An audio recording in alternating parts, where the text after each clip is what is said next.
Over the Garden Wall is a masterpiece of a show. Every time you watch it, you find something new. It's filled with metaphors and hidden meanings, and naturally, it's not without inspirations from other pieces of media, many of which are books. So today, I want to take a look at some of the books that inspired Over the Garden Wall.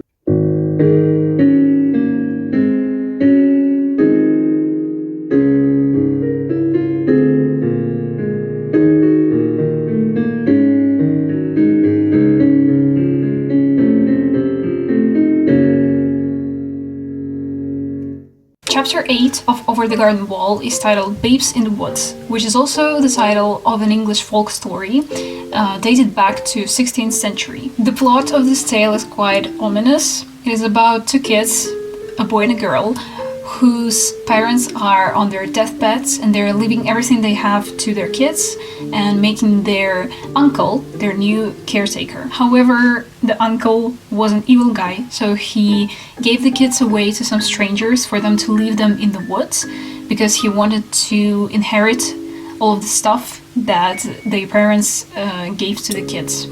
He told his wife that the kids were sent somewhere to a prestigious school in London. So the babies were left in the woods. First they tried to live off of some blackberries that they could find in the woods, but eventually they lay in a pile of leaves and passed away. There are some obvious similarities regarding the characters' time in the woods, and although Wurs and Greg didn't eat any blackberries, but Greg then admitted to eating the leaves due to the lack of any other normal food. However, besides the obvious similarities in plot, this book has a couple of illustrations that I think are very similar to how some of the shots of Over the Garden Wall look. First, there is this illustration of the babies lying inside of the tree, which reminds me a lot of how Wurs and Greg were lying in front of a tree.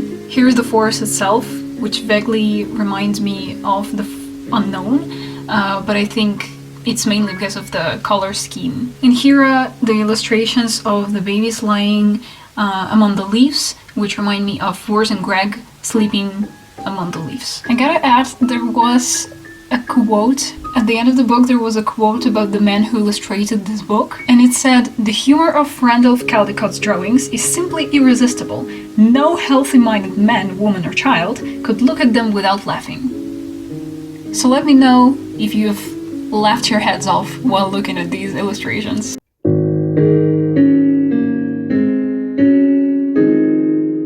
Young Goodman Brown is a short story by Nathaniel Hawthorne about a young man who went into the woods at night. I think you can see the pattern with these books, where he met an old guy who kind of looks like Goodman Brown himself. Together they went deeper into the woods where Goodman saw a bunch of people performing some sort of ceremony. There were a lot of bad people. Some of the people that Brown knew just had bad reputation, and then some of the people that he just had bad feeling about them. And then he noticed himself and his wife standing in the crowd. He then realized that all of these people came there to listen to the devil, who was depicted as the dark ghost. The devil was talking to Goodman Brown and his wife and said that they should pursue evil and only do evil acts because, from his words, it is what natural, it is something that lies in the core of all people to do bad things, so the evil should become their only joy. Goodman Brown then tried to shout to stop his wife from participating in the ceremony, but as he finished shouting, he realized that he no longer sees this crowd of people. Next day, he woke up not being sure whether what he saw about this ritual was true or not, but he changed, and for the rest of his life he was cynical, unhappy, and grumpy. From what I know, this short story became the inspiration for the creators of Over the Garden Wall because of its image of the devil. Before Over the Garden Wall became a thing, there was a short pilot episode which had a slightly different plot idea than the final series. Actually, you can find this pilot episode online on YouTube. In the first stages of creating this mini-series, the main antagonist was supposed to be a creature called old scratch. And I'm sure I'm speaking for all of us when I'm saying this is how we all imagine the devil to look like. Of course, this character was dropped, and the main antagonist of the show became a new character, the Beast. However, I consider the Beast being even closer to the depiction of the devil from the book, because in the book, he's described as the dark ghost or a dark shadow. The characteristics of the Beast are also similar to the characteristics of the devil from young Goodman Brown. He values people's bad acts and encourages others to commit evil for his own purposes.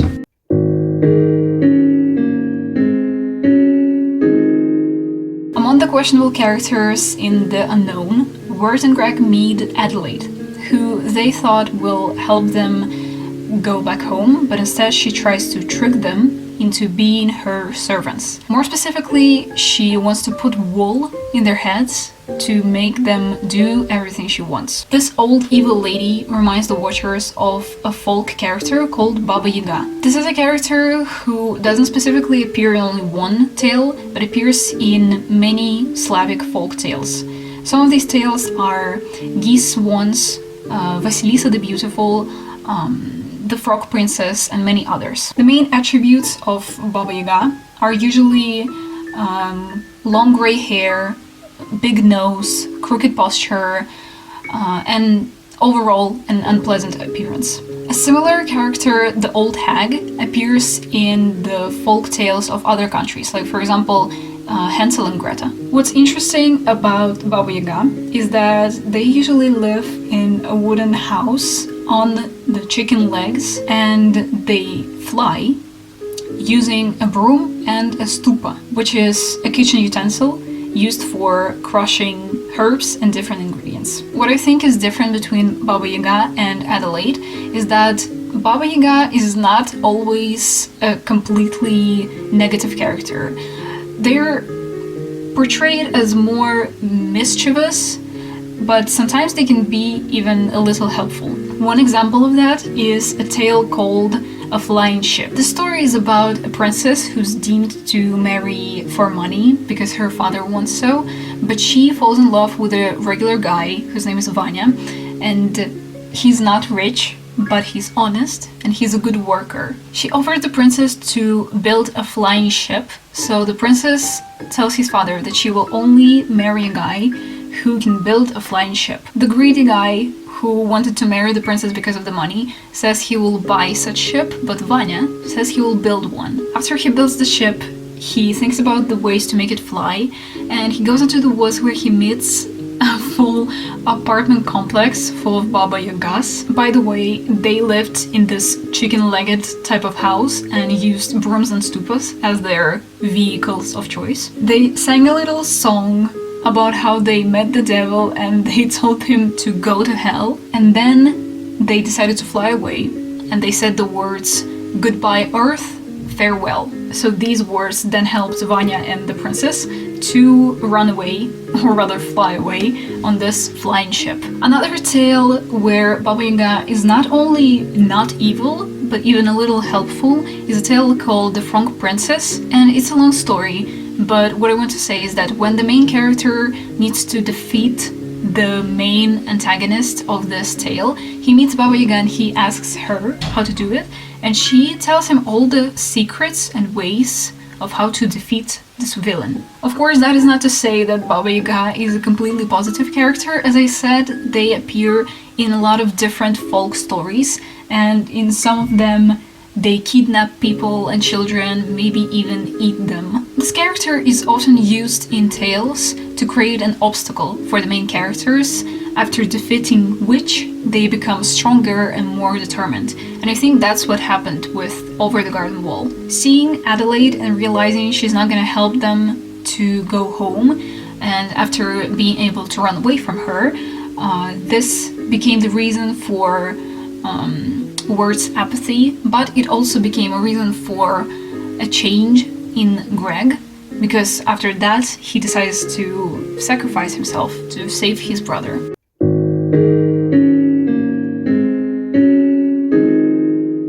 I don't have a lot lot to say about this one, because what's really worth noting is the similarity between the 8th episode of Over the Garden Wall and the 1923 cartoon adaptation of Alice's Wonderland. However, I decided to reread Alice's Adventures in Wonderland for this video and trying to point out some similarities. Of course, we can all agree about the similar trope of the main characters ending up in an unfamiliar place where everything is not what you first think of it. What I also want to mention is the similarity between Alice herself and the younger brother Greg, even though I know that Greg is mostly based off Patrick McHale, the creator's son. I feel like they're similar in their manner to be completely tolerant towards something unusual and to be extremely excited or surprised about the things that others would overlook. For example, in the very beginning, when Alice notices a rabbit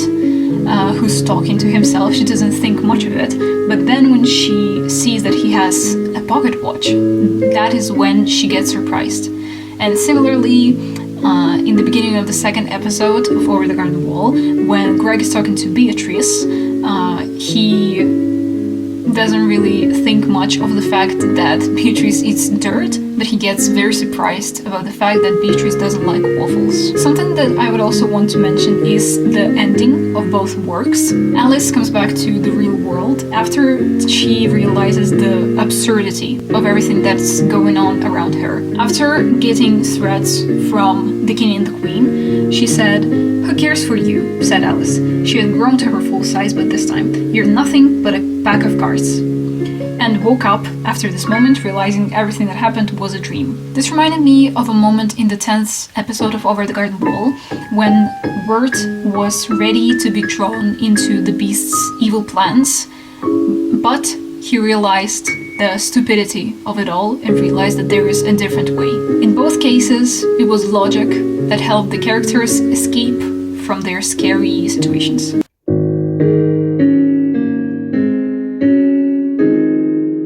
Time to address the elephant in the room, Dante's Inferno.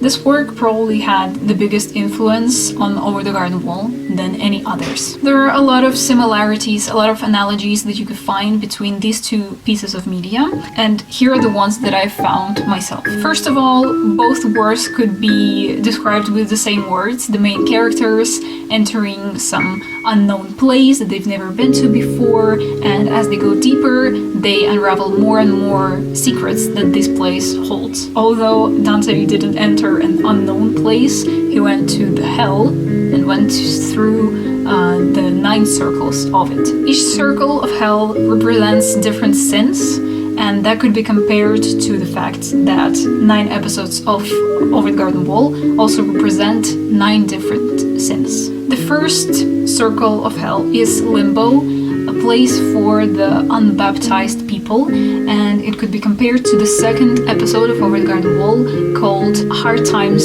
at the Huskin Bee.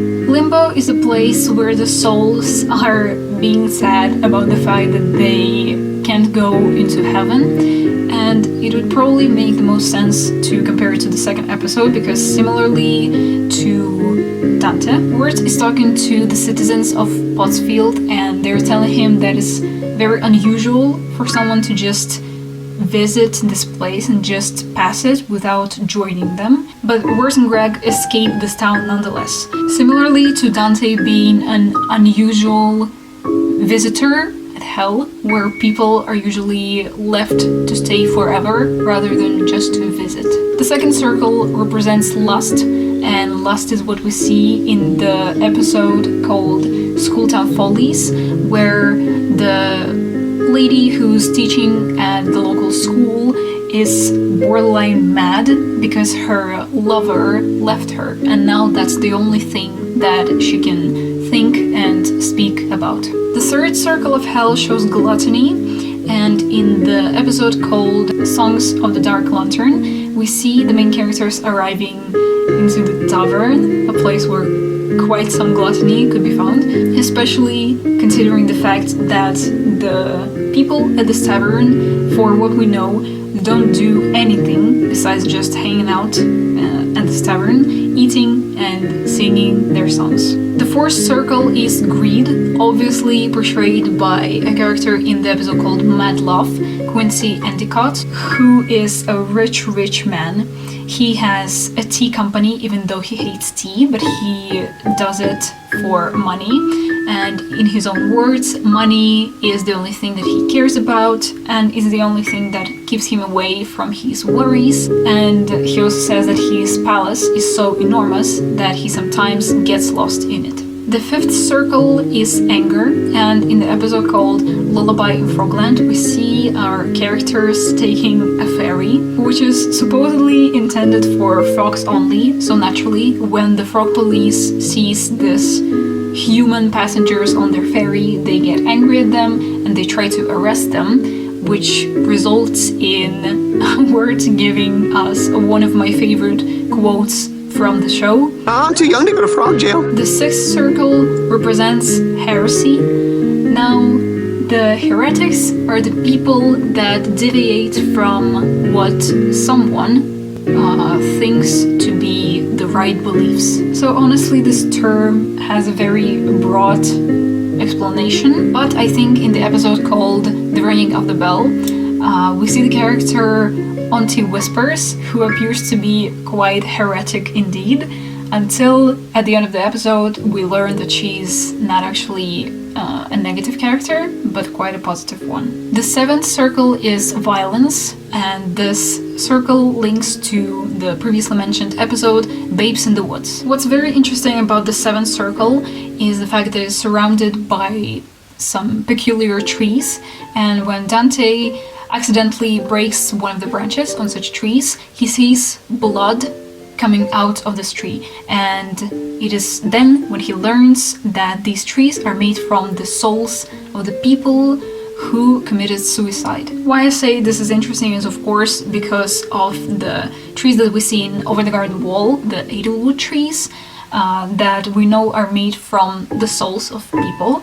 and that is also the source for the Edelwood oil. The eighth circle is about fraud, and in the episode Into the Unknown, we see Halloween taking place, which is honestly a celebration about being fraud and appearing as someone you are not. Finally, the ninth circle is treachery, and even though we're used to imagining hell as the hottest place ever, the ninth circle of hell is actually frozen, and this is the place where sinners are stuck in ice, unable to get out, which I think is paralleled in Over the Garden Wall in the last episode, The Unknown, where the main characters, Wirt and Greg, are freezing more and more because of the unstoppable snow. The most treacherous person in hell is of course Lucifer, similarly to the Beast being the most villainous character in the series. I would say treachery runs through the whole Over the Garden Wall like a red thread, with Beatrice betraying the boys, Adelaide betraying Beatrice, the Beast betraying Greg and the Woodsman, Wirt betraying Greg. What's also worth noting is that the main characters escape the unknown after encountering the Beast, and Dante also escapes hell after encountering the Lucifer. As I said, there are a lot of similarities between Dante's Inferno and Over the Garden Wall, and I'm sure that you could find a lot more of them, but if I was to list all of them, this video would be too long for everyone. So that would be all the books that I wanted to discuss. I think that I covered all the books that I know were the inspiration for Over the Garden Wall. So that would be it for today. Thank you very much for watching. Happy Halloween, and see you next time. And so the story is complete and everyone is satisfied with the ending and so on and so forth, and yet Over the Garden Wall.